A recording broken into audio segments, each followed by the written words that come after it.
podcast show, a podcast that helps foster respect through inclusion, service, and equity.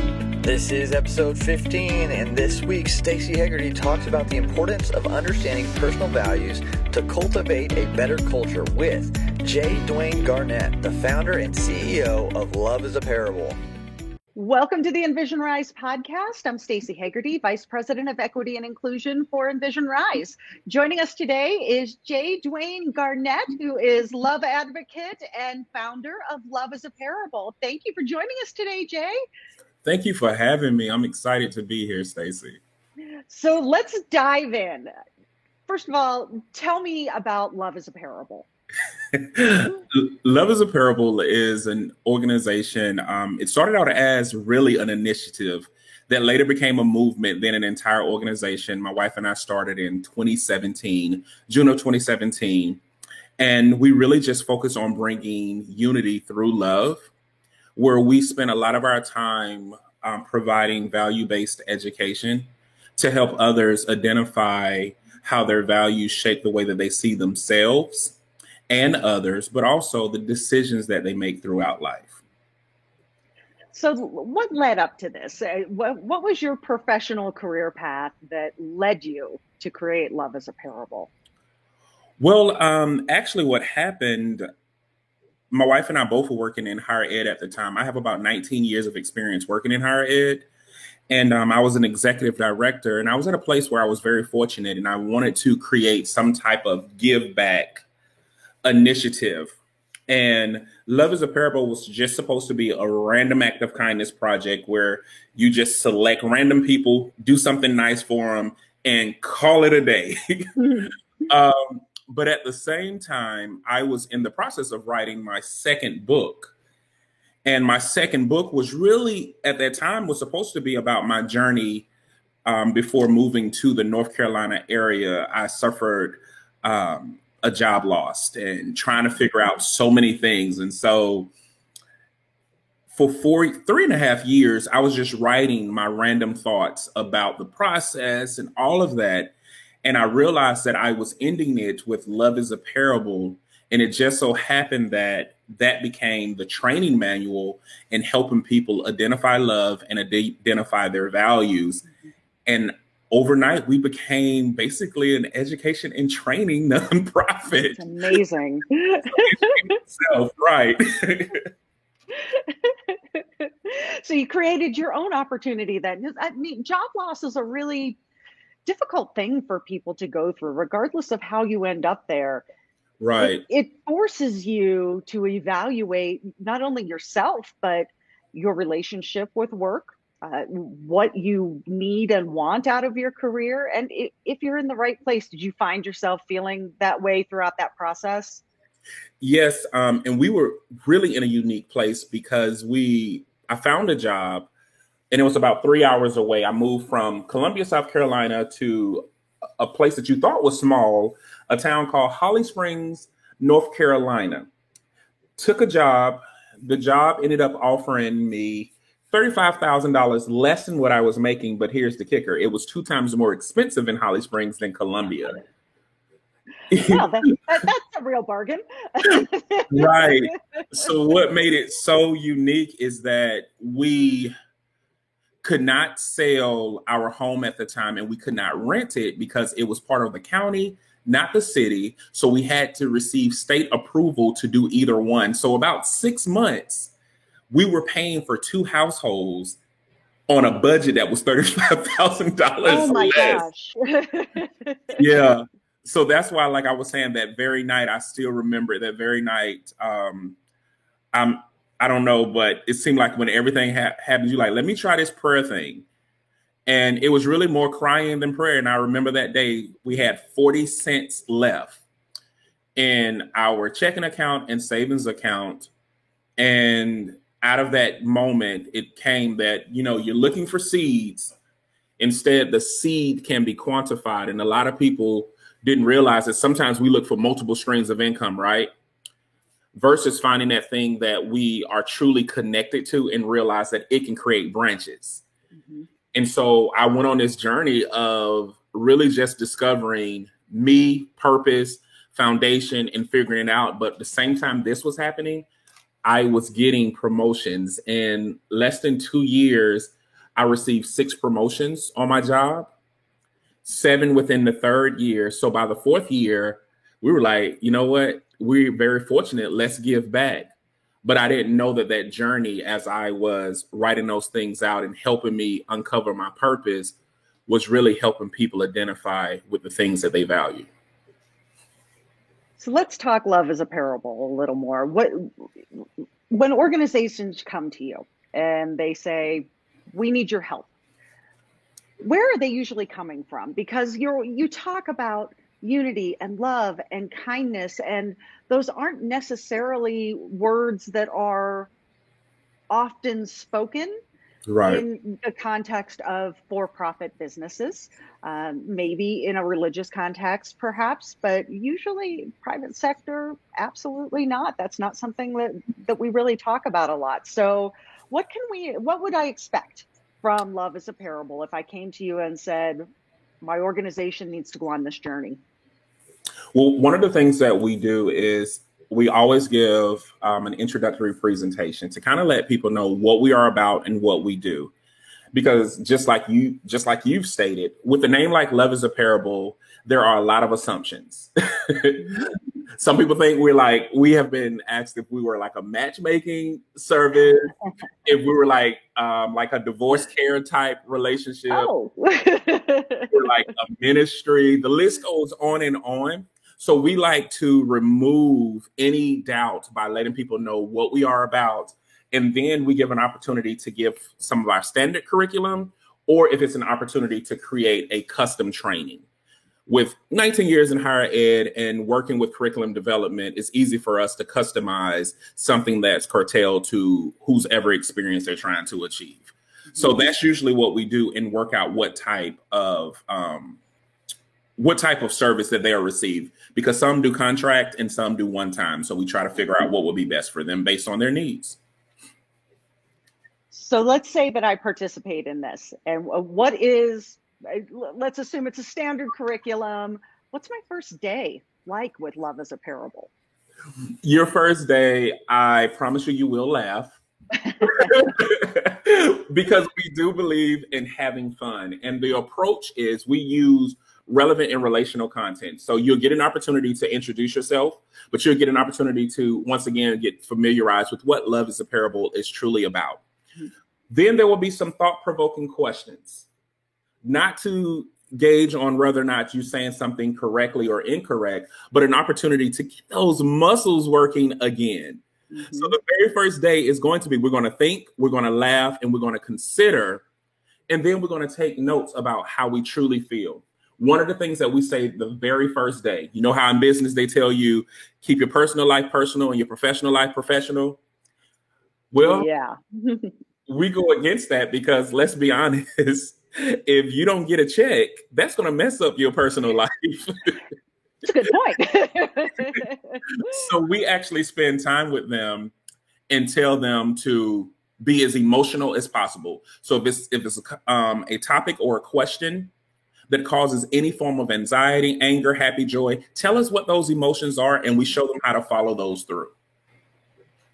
What are some of the goals that organizations have when they bring you in and say, we're encouraging our employees to not only engage with your content, but to open themselves up to this, because this is a really vulnerable way for people to be in a context where they're not normally used to being vulnerable. So what are some of the goals that organizations have for whether it's their bottom line or their culture or for individual employees?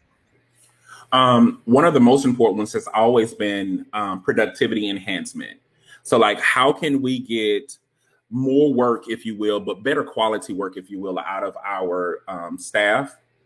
So that's usually a big one. Sales strategies. I have a background in admissions, and I show them how to do value-based sales so that they can also help the consumer connect their values to whatever product that they're providing.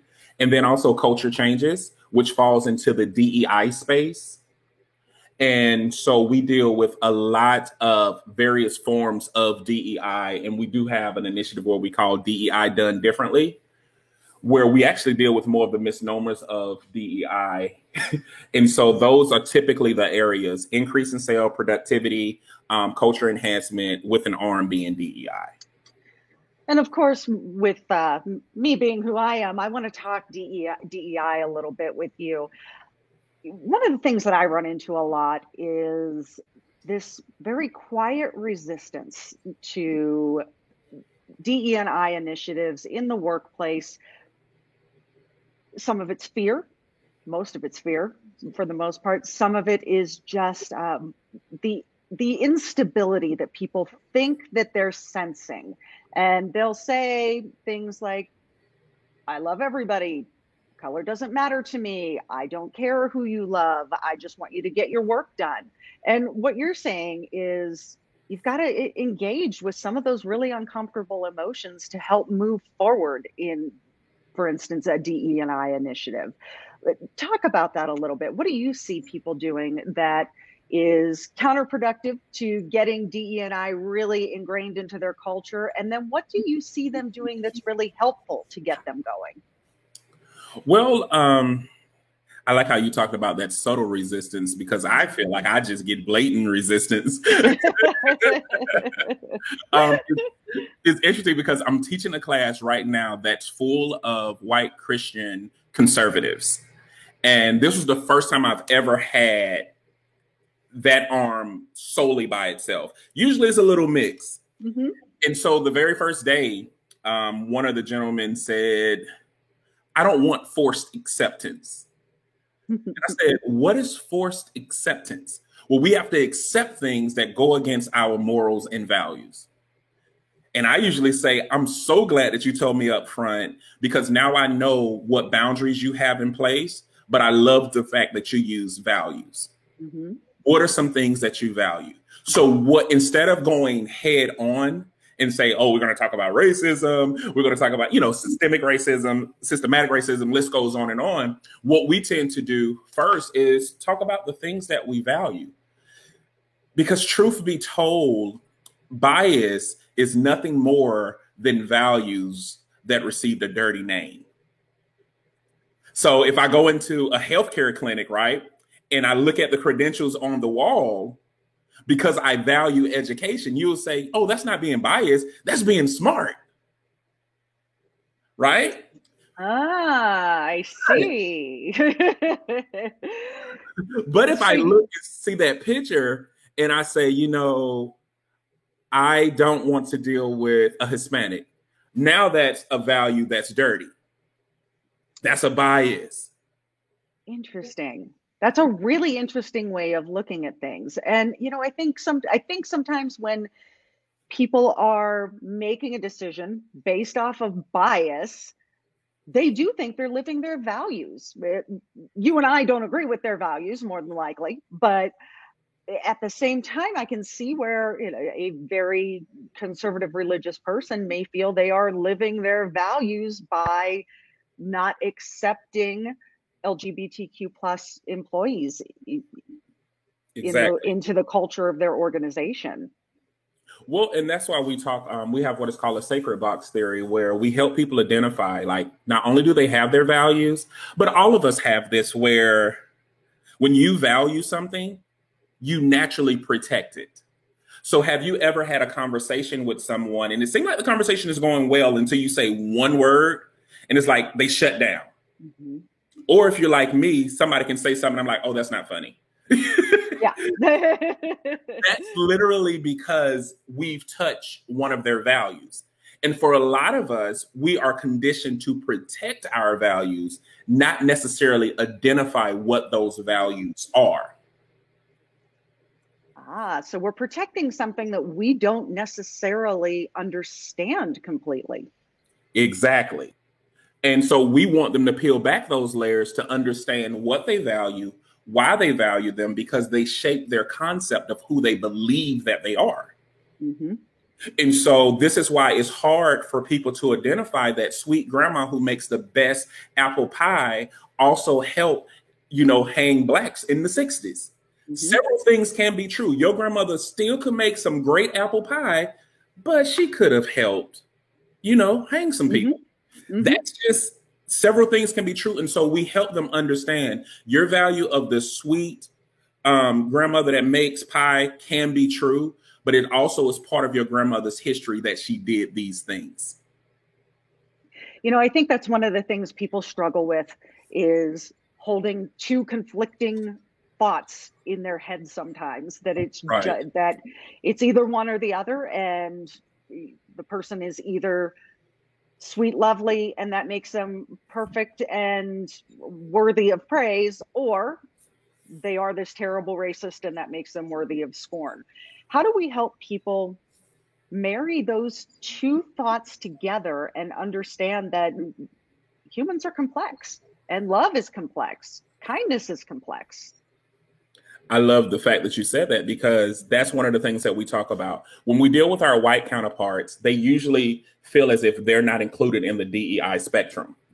So the first thing we say, no, everybody, all of humanity is included in the DEI spectrum, but also we let them know diversity of opinions, perspectives, and beliefs are also part of the DEI spectrum.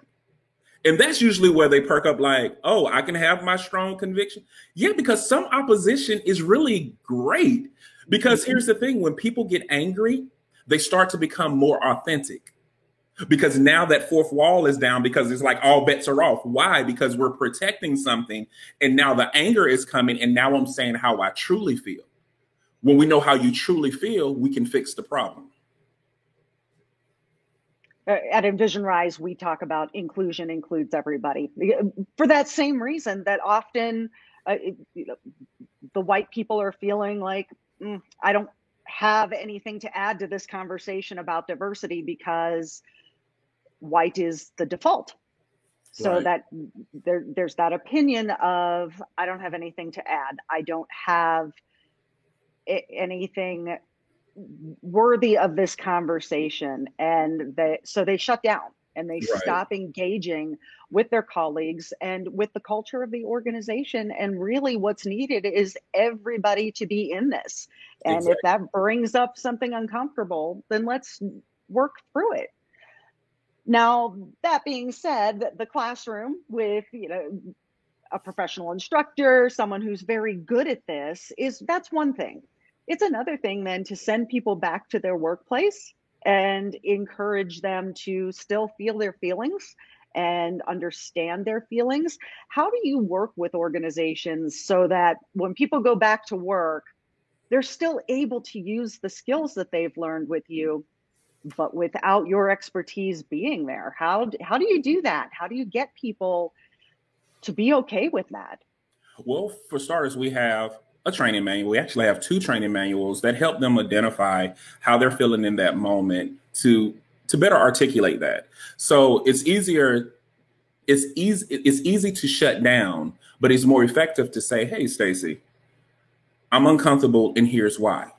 Or if you don't want to engage into a conversation, now it's easier for you to say, I'm uncomfortable with that.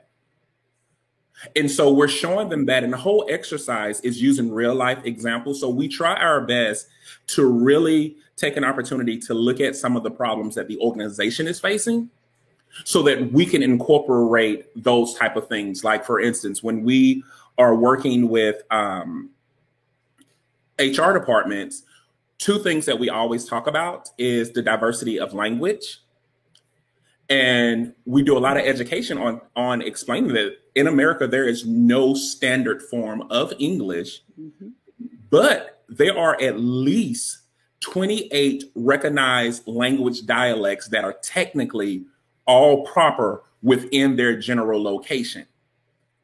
And so we want to make sure when someone is phrasing something a certain way that we're under the impression that they're uneducated, when we lack foresight in where they're from. And so it's funny when you see the HR professionals start looking at resumes and cover letters while they're in there, because they want to make sure that they're not missing opportunities. And we talk about how people phrase things and how certain words carry certain weight depending on where they're from. Mm-hmm. And so we spend a lot of time doing things like that so we can talk about it in class. So when those situations happen, not only will they have the manual to reflect upon, they actually would have been developing skill sets throughout the training to help them deal with it as well.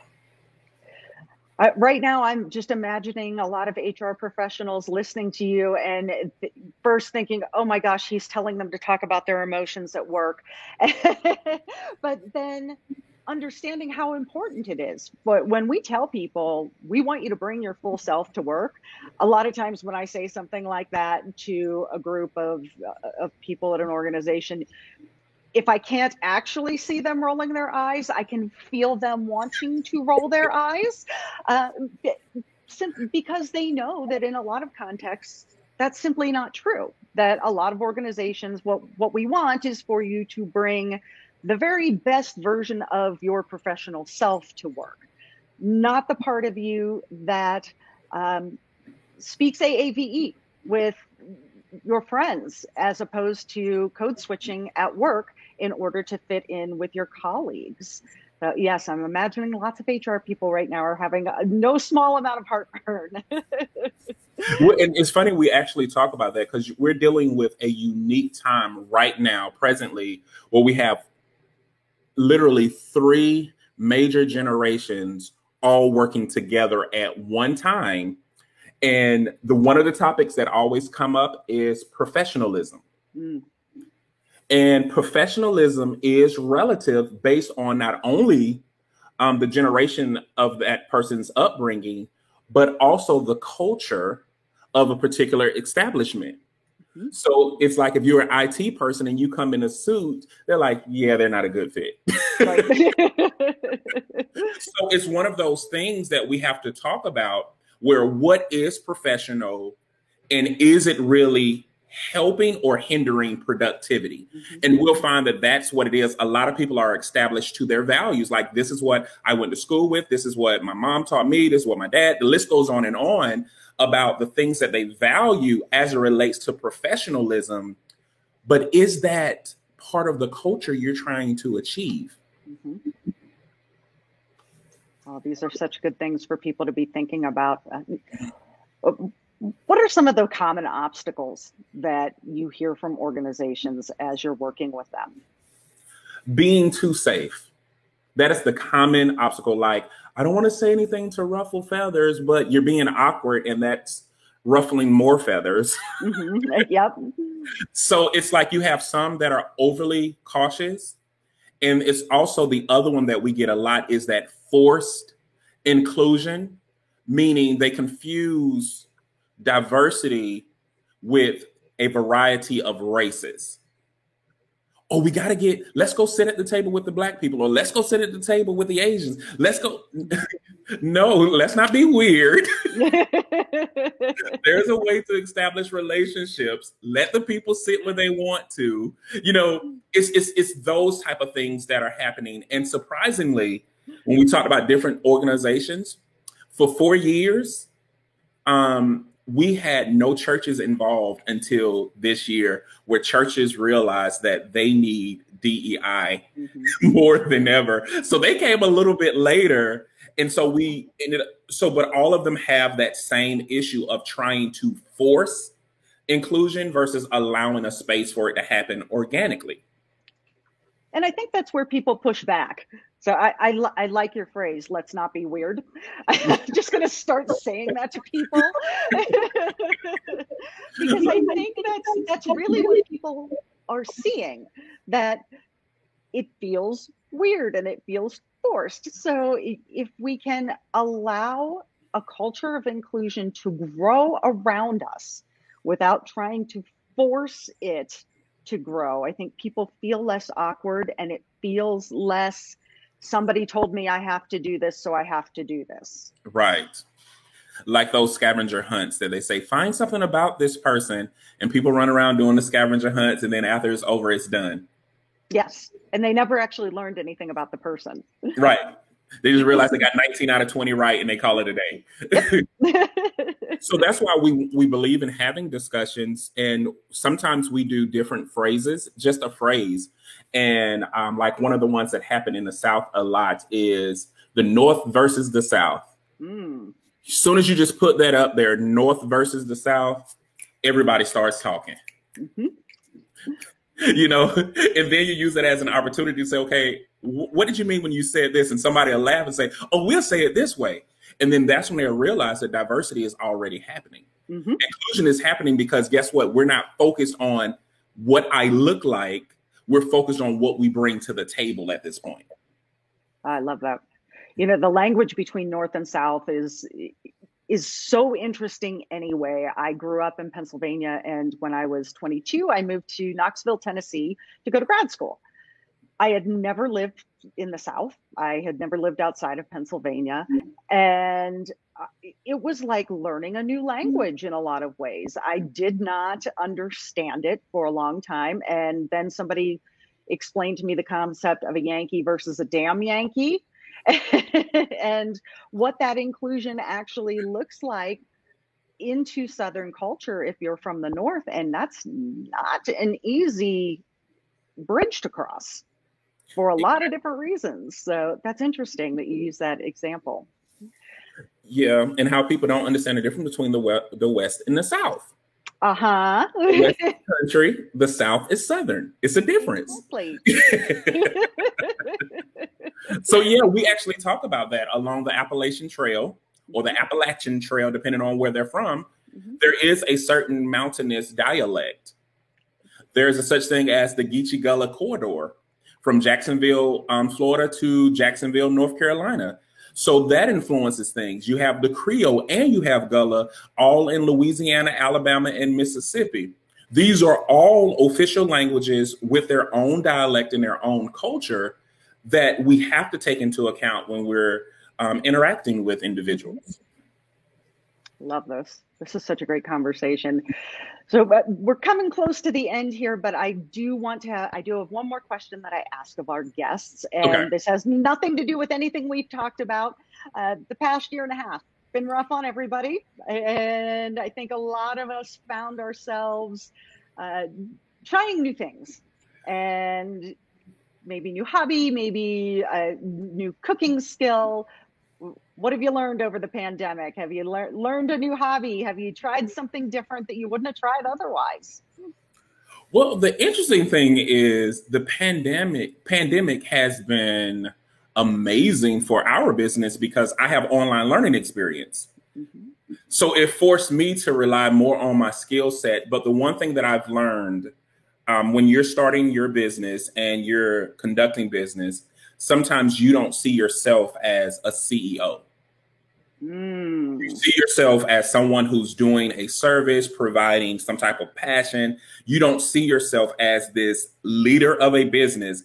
And one of the things that we had to change this year is stop saying, like, when people say, oh, is this your real job or this is something you're doing for a hobby? Like, real job, you're a real business, real this. So we had to shift and start looking at ourselves as leaders of businesses that are legitimate, that are running. So for me, it gave me more opportunities to develop the confidence in knowing that I'm skilled in this, I'm trained in this, and this is truly legit what we are doing. So for me, it was a language and behavior change how I see in the position of it. That's great advice. All right. Well, J. Dwayne Garnett, love advocate from Love is a Parable. Thank you for joining us today. How can people find you if they'd like more information on Love is a Parable?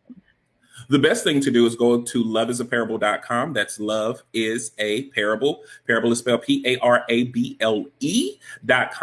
You can find all of the information about our educational programs, our outreach initiatives. You can even get some great swag if you want to.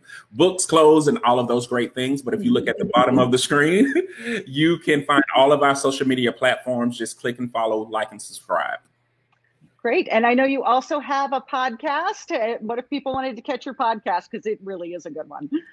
We have every Thursday at 8:30 Eastern Standard Time, we have what is called Brother Empowerment, which is designed for brothers to have conversations and hoping that something from the conversation that we're having will help our brothers and the families that they're connected to break through without breaking, combating gender biases, domestic violence.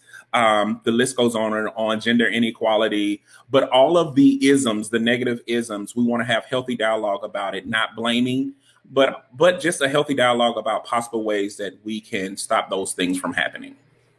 All right, fantastic. Well, thank you for joining us, J. Dwayne. We appreciate it. It's been great talking to you, and I hope you'll come back and join us again. If you'd like more information about Envision Rise, you can find us at envisionrise.com.